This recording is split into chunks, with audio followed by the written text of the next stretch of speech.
The CBS Radio Mystery Theater presents...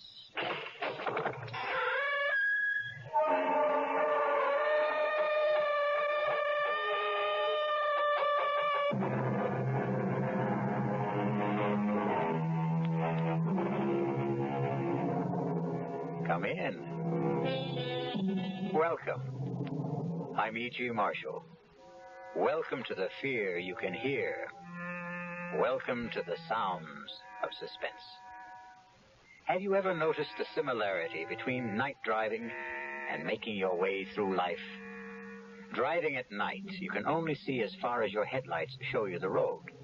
You never know what's over the next hill or around the next curve. And even on a straight road, your vision only extends as far as your lights. Life is very much the same. None of us really knows what lies ahead. You look exactly like my husband. A dead ringer. Here, take a look at this picture. Hey, that's scary. I didn't know two guys could look this much alike. How would you like to be my husband? No way. I like being who I am, Al Grissom. But don't you see how easy it would be to take his place? Yeah, you bet. But it's easier to stay away from murder. Well, who said anything about murder? You did, my lovely. And my answer is no way.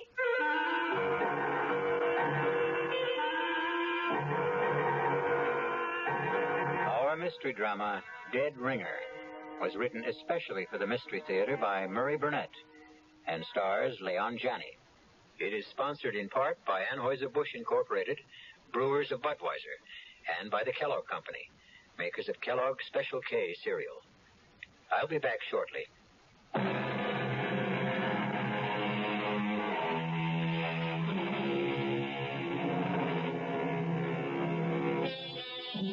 You're on a blacktop country road about 18 miles east of the little town of Udalia. It's raining hard. You're driving a Citroen Maserati, and it handles. But you have your problems. You're going to be late for dinner, and you have a husband who doesn't appreciate lateness. The night seems to be getting blacker, and the rain shows no sign of easing. Darn this rain. While I'm at it, darn the weatherman who promised clear and cool weather. Your name is Gloria Winters. And then the headlights pick up something in the road. Whatever it is, it's a problem because it doesn't seem to move. Come on, stupid, move. Get out of my way. Oh, my. It's a man. What happened? A car hit me and drove off. Thanks for stopping. Well, that's okay. Well, a lot of people didn't. Do you think you can make it to my car? Yeah, with a little help. Okay. There we go. That's it. Steady now. Yeah, I guess I better. Just here. Just slip into the seat. Yeah. There you go. Wait. I'll close the door and come around the other side. Watch yourself. There's some crazy guys driving this road. You're soaked. And you're hurt. I'll take you to the Hermitage. What's that? The hospital. Oh, no. No hospital. You're bleeding. Now, looks worse than it is. It's sure playing hell with your car, huh? Well, you must go to a hospital. Oh, no way. But why? Because hospitals are for dying. Oh, that's crazy. That's what everyone tells me. Well, I don't care what Look, I can't ever thank you enough for picking me up, but I have this thing about hospitals. But you're I really... promise you, I'm not going to die. Okay, but where to? The Three Coyotes Motel. It's just outside. I know where it is. Oh.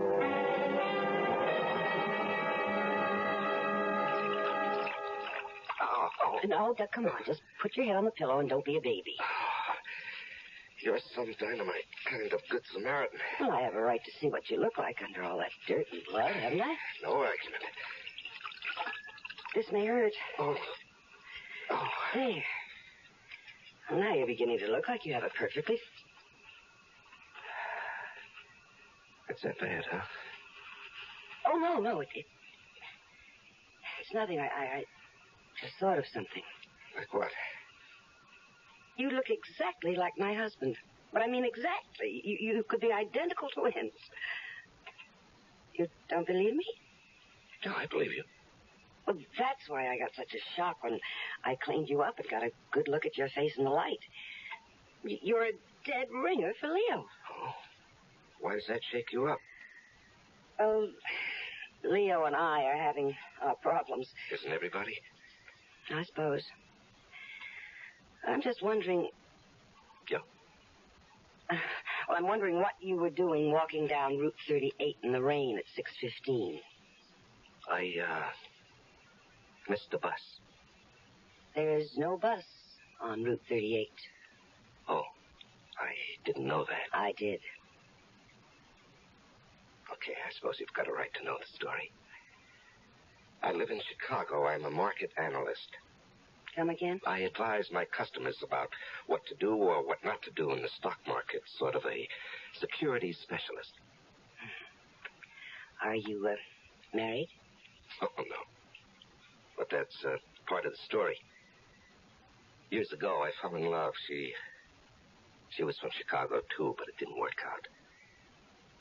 You've heard the story 100 million times. You met someone. We said a sentimental goodbye. She cried. I felt sick, and we made the usual commitments. If she ever needs me, you know. Romantic. Mm-hmm. Romantic. Well, the day before yesterday, I got a call from her. She was living near Eudalia. She was in trouble. What kind of trouble? Well, it was private. And there'll be no names. Okay. So I came. Naturally, she didn't want her husband to know. She didn't want my car to be seen by the neighbors. Well, you know how small towns are. Yes, I know. So I let her call the shots. She picked me up, drove me somewhere close to her house.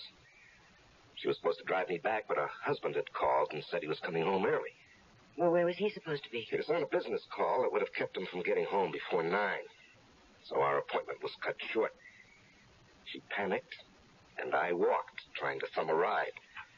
This weirdo came along, and pow, and you found me.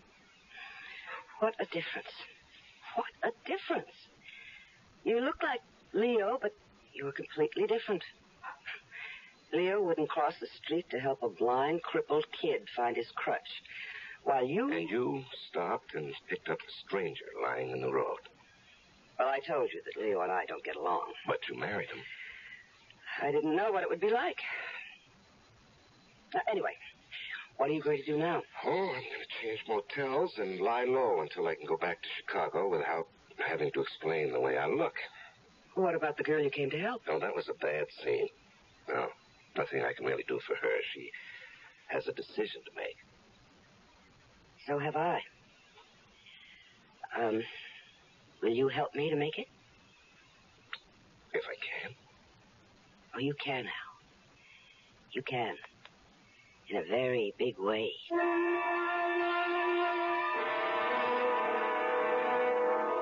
I don't like it, Gloria. I don't like it at all. You have been saying that for a whole week, Leo. When's he going back to Chicago? When the scars heal and nobody will ask questions. How about the name of the girl he came to help? He won't tell me. I don't like it. Oh, Leo, trust me. Why? Because I'm a woman. If you could give me one good reason. I've given you 1,000,000 reasons. $1 million. Al is the man who can do it for us. You really believe he's leveling about the securities market in his background? Maybe he's conning you. Why? Take a look in the mirror. All right. Suppose he is playing me for a sucker. Then we're... We're still all right, maybe even better. Just trust me. Do I have a choice? You always have a choice. Don't ever forget that. You made one the day you married me.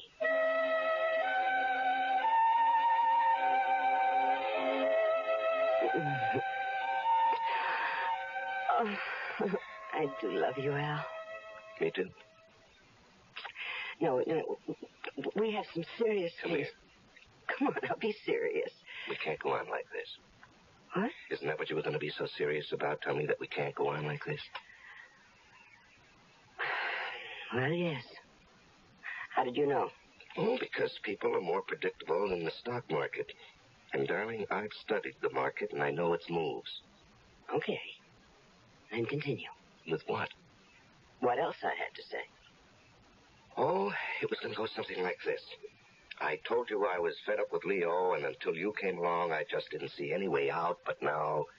You're doing super. Go on. But now, if we love each other, I can divorce Leo, and we'll get married and live happily ever after. Right? Not exactly. Where'd I go wrong? On the divorce. You don't want a divorce, Leo? I know Leo. He'd never give me a divorce. Does that matter? Well, a woman wants a little security. Hey, with your looks, you don't have to worry about that. Looks don't last forever. Well, nothing does. Some things do. Okay, name one. Death? You know, I never met anyone like you. Not even that girl you came out here to help? Not even her. And you have no parents, no relatives. Nobody except yourself. Just me and my shadow. We've talked a lot about Leo. You've never seen him. And I don't want to. I'd like you to look at this picture of him. That's scary. I didn't know two guys could look this much alike. I told you.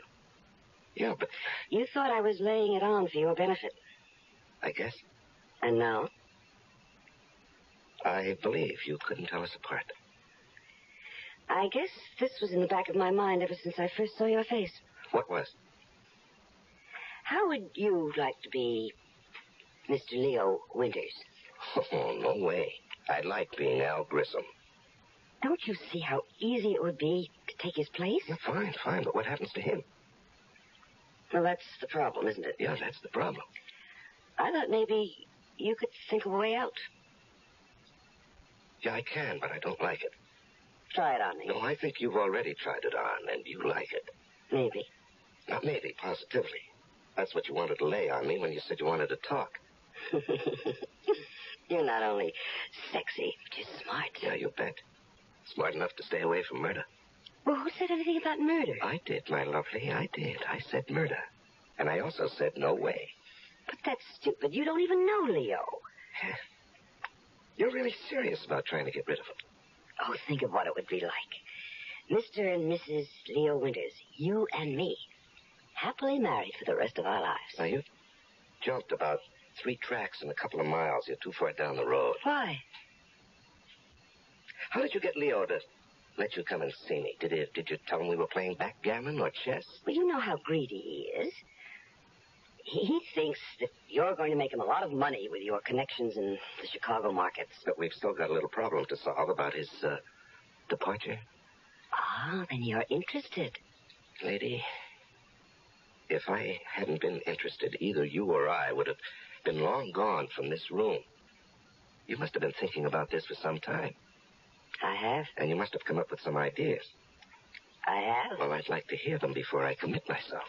You will.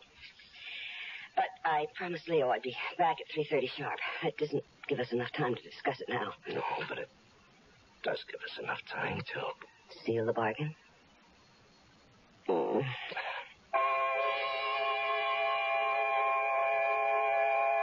Once you agree to discuss the idea of murdering someone, you've taken the first step along a road that is full of hairpin turns, some of which don't even have warning signs.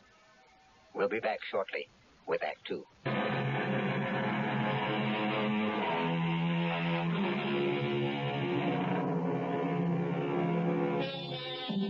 It's me again, and we're talking about murder.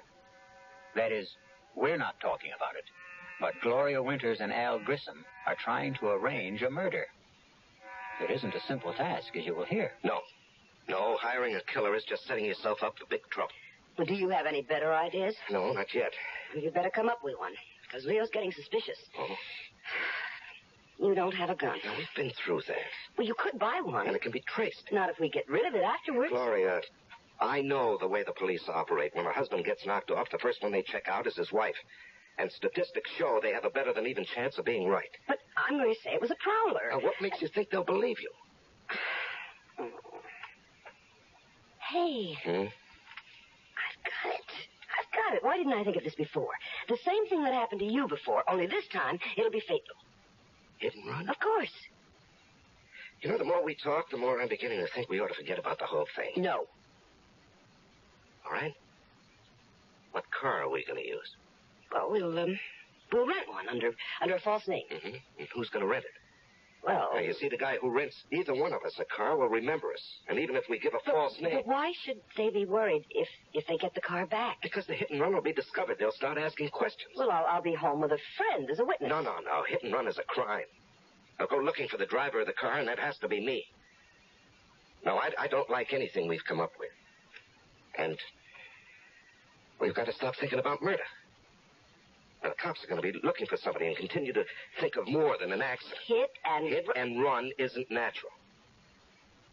Nobody's going to dig much into what looks like a natural death. If we could get a doctor to sign a death certificate, we'd have it made. I know a doctor. Oh? Well, he can't be in on it. He's got to think it's death from some kind of natural cause. I said I know a doctor. Who? His name is Carmody, Hugh Carmody.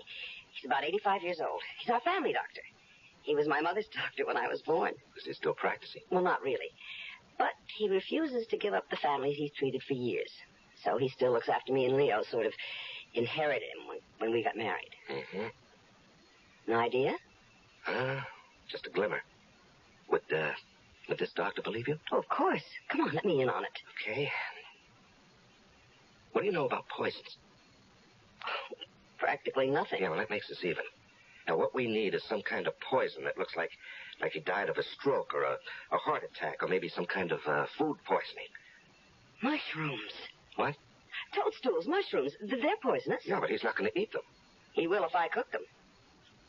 You know, that might... No. He'll get suspicious if you give them to him and you don't eat them. Well, we need to know more about poison mushrooms. The library. I'll go there. Your mind? You go asking for a book about mushrooms and then call in this doctor to look at Leo who's just eaten some bad mushrooms. All right. I understand. But I still got to... I'll see you later. Where are you going? To find out what I want. And nobody will ever know.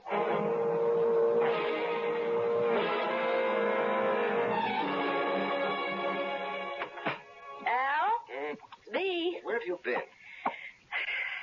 To see Dr. Carmody. Of all the dumb places. Relax, darling, and give me a kiss. I think I really have something. What did you do? Toadstool.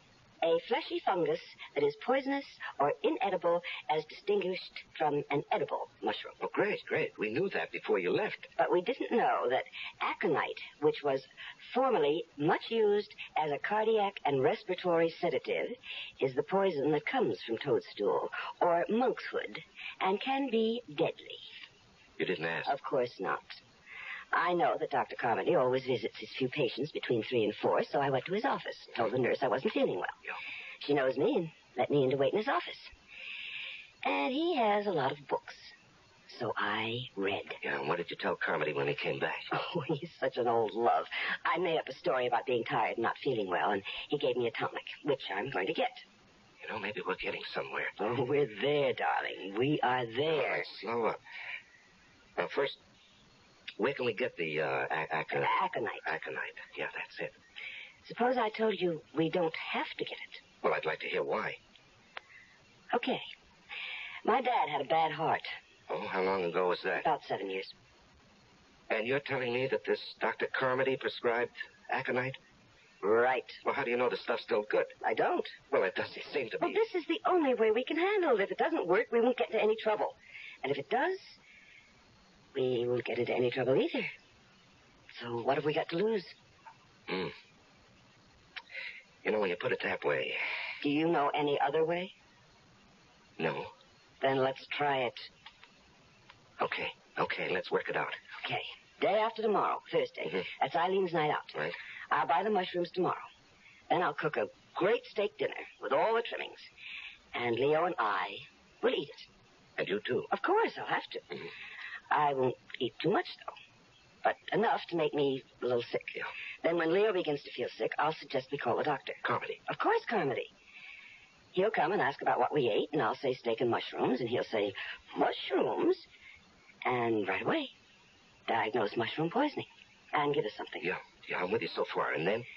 And then after he leaves, I'll tuck dear old Leo into bed. Tell him I have to go to the drugstore to get something. And I'll go down and let you in. Wait a minute. What do you need me for?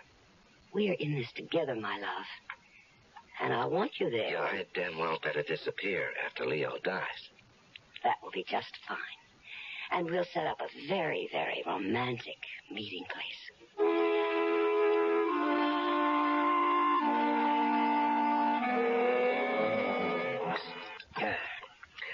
That's real good coffee, Gloria.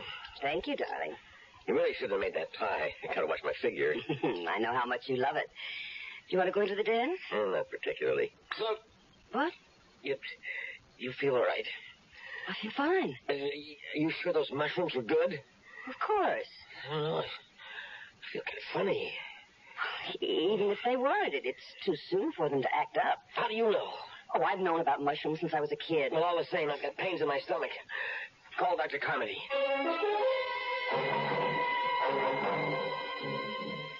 You really think it's the mushrooms, Doctor? I know it's the mushrooms. It has to be.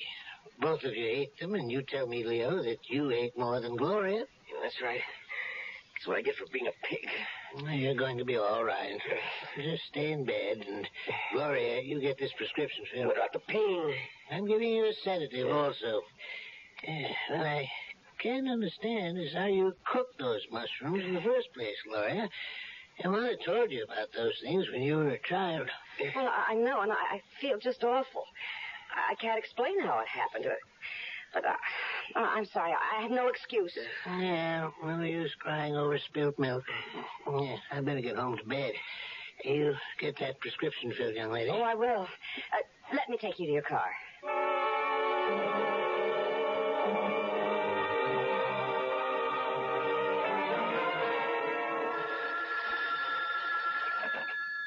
Hello? Are you ready to come over and sit with a sick friend?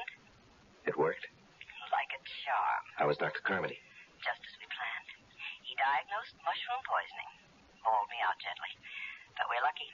That visit to his office paid off. How will I get into your house? Well, you know where the house is? Yeah, I do. Park 3 blocks away on Green Tree Lane. Mm-hmm. You know that little place I told you about off the road? Yeah, I remember. Don't walk the streets. Just cut across the fields. Head straight north. Better take a flashlight.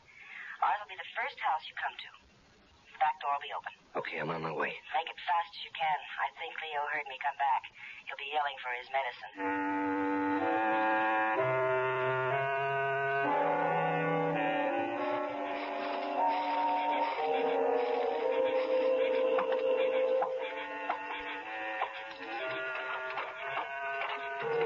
Gloria? Come in and shut the door. Okay. Did you lock it? No, that's a good idea. Here, let me. I'm waiting for the kettle to boil. Why? Well, you don't think I can get in this stuff straight, do you? Well, why not? He's expecting medicine, isn't he? Oh, he won't taste it in his tea. He likes it sweet. And I am going to make it very sweet. There. Hand me the cup. Yeah. You know, I could do with a cup of tea myself. How about something stronger? Oh, you got something? Oh, we're completely equipped. Oh, don't forget to wash out the glass and put it away. Don't worry. All right. Hey. That's plenty. Have to be able to walk straight. Drink as much as you want. I'll finish what you leave. Gloria! Yes, dear? What happened to the medicine? I better get upstairs. I'll be right back. Save me a drink? Yeah, how long will it take? Oh, don't ask me, Elle, darling. It's the first time for me, too. This liquor. Tastes funny. You know, I'm imagining things. I better finish before she gets back. Hey, I feel funny. I better sit down. Al, what happened? I'm sorry. I made so much noise. I don't feel so good. Don't worry about the noise, Al. It's all right with me. What? Well, I guess the aconite wasn't too old, Al. Stupid. This was a setup all the way. All the way. I must admit you did make it tough. Not as tough as you made it for me. You know, you're a hell of a Dame. You're right, Al. No, not dame. I was going to say a hell of a liar. It wasn't all lies, Al. I'm expensive. And there is $1 million life insurance policy. And when I saw your face, I realized that this was just too good an opportunity to miss. There's a little something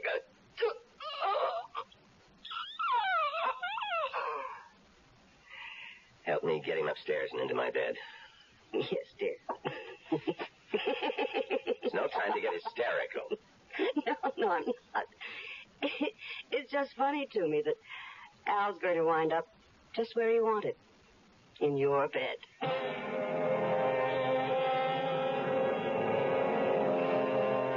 murder has been accomplished. The happy couple, Leo and Gloria Winters, still have a way to go before they achieve their goal. But murder sometimes makes for strange and uneasy bedfellows. We'll return shortly with Act 3.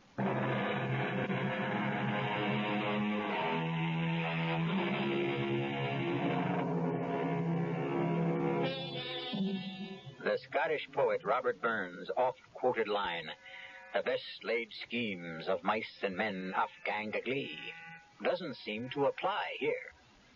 Leo and Gloria Winters have successfully killed Al Grissom, a man who looked enough like Leo Winters to have been his twin.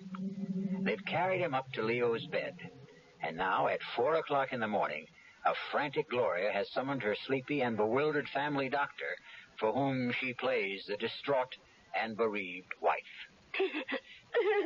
I don't understand. Oh, neither do I, Doctor. I gave him the medicine you prescribed, and he seemed to feel better. And he dropped off to sleep, and he... I think you'd do well to take that sedative yourself. You can't go on this It's all way. my fault if I hadn't given him... No, it's no one's fault, Gloria. If there's any blame attached to the tragedy, it's mine. But certainly his symptoms earlier didn't seem to warrant more action than I took. Oh, Leo's gone. I killed him. Oh, God. Gloria? I'm sorry, Doctor. It's all right. It's perfectly understandable in this situation. Now, I want you to take this sedative and go downstairs and lie down. I'll attend to everything. All right, I will. And thank you. Thank you.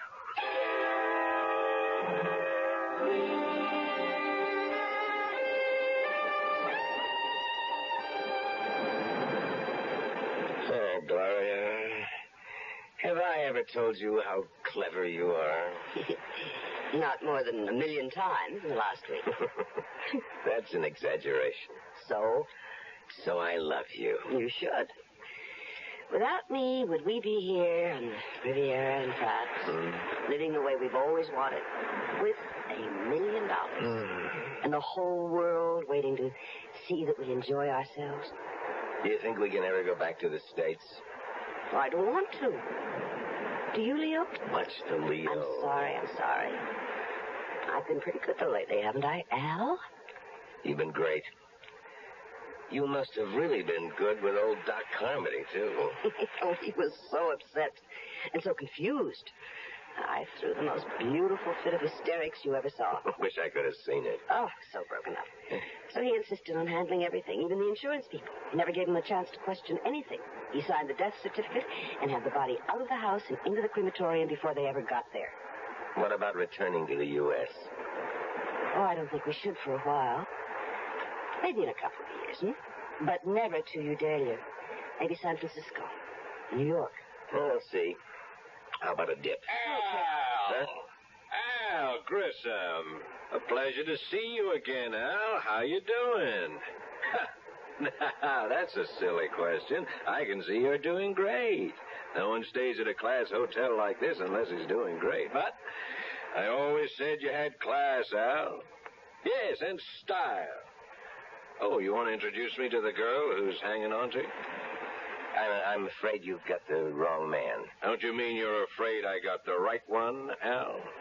Look, I don't know you.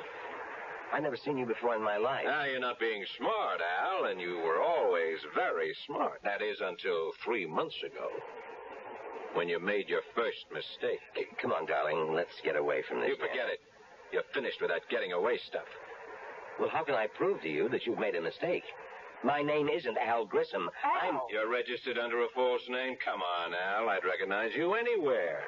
But I still can't figure why you didn't try some kind of face job. But like I said, you haven't played this very smart from the beginning. Look, mister... Oh, the name is Grafton. Lou Grafton. And I'll meet you at the Promenade Cafe in an hour. 1 hour, Al. And you be there.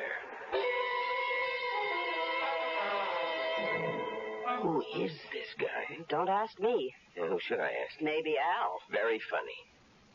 Didn't Al ever mention this Lou Grafton? Must have said something. Nothing.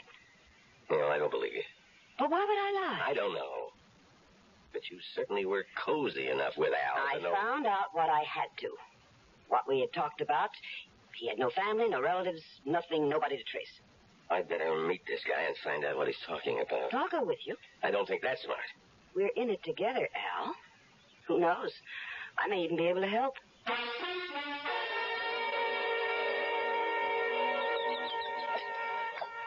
Glad you could make it, Al. Sit down. This is Gloria. Nice meeting you again, Gloria. Tell her you'll meet her in a little while, Al. She's in on this. On the whole deal? Yes. You certainly changed, Al. You never put a dame on the spot before. On the spot? Oh, well, look. All I meant is that she's with me. You've made a mistake, and I don't even know what you're talking about. Darling, why don't we listen to what he has to say? Smart. Al, this is the only time I'm going to go soft. The only time. Well, because we've known each other so long, and... well, because we didn't pull it off the first time. Now, I've talked to John. I got him to agree that if you give us the whole take, we'll forget about what happened. The whole take? The whole $2 million, Al. All of it. Well? Yeah, I'm trying to think. What's there to think about? What's your alternative? You gonna try to run again? You know we'll get you. You've seen it happen 100 times to other guys who tried to cross us. Now, you just tell us where and when we can pick up the cash. And just thank God that I could make the deal for you. It isn't all that easy. What's your problem?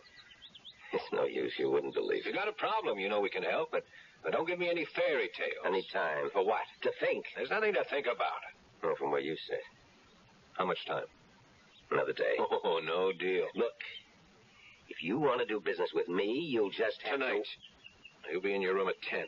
That's plenty of time to think. And while you're at it, think about doing it our way. Or this time, you'll really end up very dead.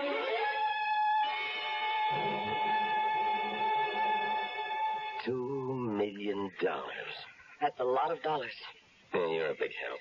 Well, I might be if you'd stop repeating the figures over and over again. There's no way we can get $2 million. I've got to prove to them that I'm not Al Grissom. Then they'll leave us alone. And how do you do that? Of course. Fingerprints. I'll have absolute proof. Even those guys will delete fingerprints. And who's going to tell them? You? No. I've got to arrange somehow for the police to send my prints to Washington or somewhere. And the police will get word back that these aren't the fingerprints of Al Grissom, but really the prints of a man named Leo Winters, who supposedly died 1 month ago, and whose widow collected $1 million in life insurance. You're right. That's the only way to go. How do we convince them I'm not Grissom? I don't know. We went to a lot of trouble to prove to the world that you were. Who was this Grissom? He must have been awfully big to get into a deal like this.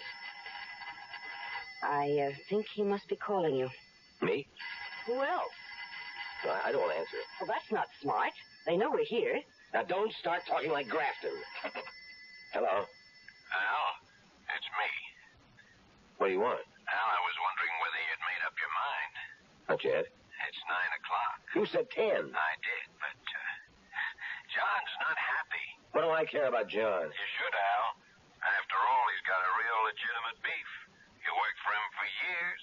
You were always clean. You took the hot stocks and you cashed them. You made money, and so did we. But I guess the $2 million got to you. Look, I've got some more thinking to do, and I'll see you at 10. Well? I know who and what Grissom was. He took hot stocks and bonds and cashed them, and then turned the cash over to... The boys? I suppose you could call them that. Does that help any? A little, maybe. How? At least we know what they're after. If there was some way we could trap them, some way to fool them. Well, suppose there were, then what? I don't know yet. Play along with me when Grafton comes up at 10. Yes? Grafton. You finished thinking? All finished. And? I'll go along with you. Now, why couldn't you have told me that this morning? You had to get John's blood pressure up. Forget John. I told you I had problems. And I told you it helped. I don't have the $2 million with me. We never figured you did. Where is it, Chicago? I'll pick it up. When? As soon as I can. Will you stop playing games? When? It's back in the States. Okay. Now, you'll get the next plane. Not so fast. It's somewhere in Udalia, and I can't go back there. Why not?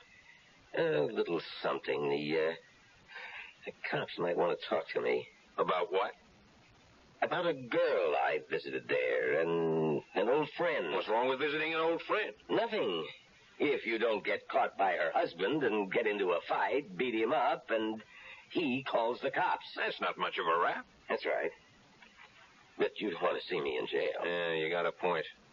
We'll pick up the dough. No way. Why not? We're going to get it anyway. You're going to get it. But I want some assurance that I'm going to be okay. You have my word. Well, I'd like a little more than that. Like what? Well, that's what I've been trying to figure out. Some way I'll be sure that... Look, if you haven't figured it out by now, you're not going to. Well, I get the plane tickets. You sure don't give me much time. We gave you time before, Al.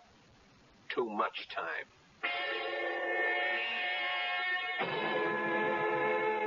Will you stop pacing up and down like an animal? Gloria, I think I may have an idea. I hope. On the plane, I'll tell them I figured it out.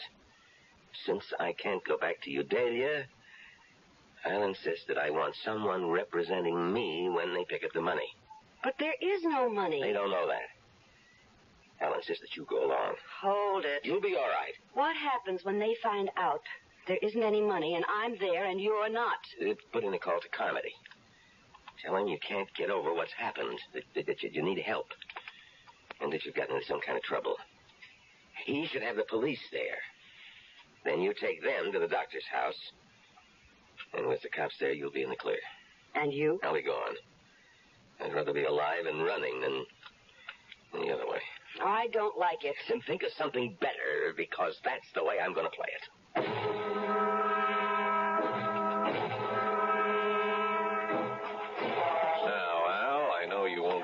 Crazy ideas at this stage of the game, but just in case you do, these two young fellas here are in our party, and they'll be on the plane with us all the way to Chicago. Thanks. Flight 396 to New York, now loading at gate 3. Flight 396 Yeah, that's now great. loading at gate 3. Excuse me.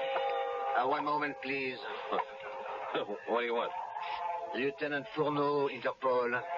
I believe you are Mr. Leo Winters. I'm afraid you're mistaken. I've known this man for years. His name is Al. Mr. Winters. You heard him. You've got the wrong man. Please, don't make a fuss, Mr. Winters. I'm instructed to hold you for the murder of an Alvin Grissom in Udalia. Oh, me? What about her? She's my wife, and she was in on this from the beginning. The whole thing. We know all about Mrs. Winters. In fact, she was the one who informed us about the murder. In return for some small promises. She told? She... You asked me, remember? You said, think of something better. And I did. Come along, Mr. Winters. Gentlemen, you will excuse us. I'm coming, Lieutenant. I'm coming without any trouble. You see, Grafton, you didn't believe me. If you'd only have believed me, maybe we could have worked out a deal after all.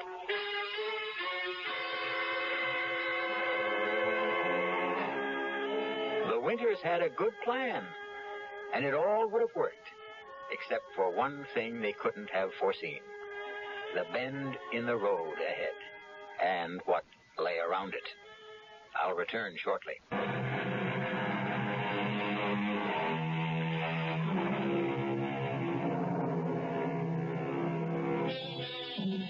If Gloria and Leo Winters could have known what lay ahead of them, they would never have gone through with their plan. That is, if they could have seen into the future and around the bend. Yet actually being able to see into the future, to know what's going to happen next week, next month, next year, is a gift that most of us wouldn't want. Because who knows what terrors may lie ahead. Our cast included Leon Janney, Joan Lovejoy, Larry Haynes, Paul Hecht, and Robert Dryden. The entire production was under the direction of Hyman Brown. And now, a preview of our next tale.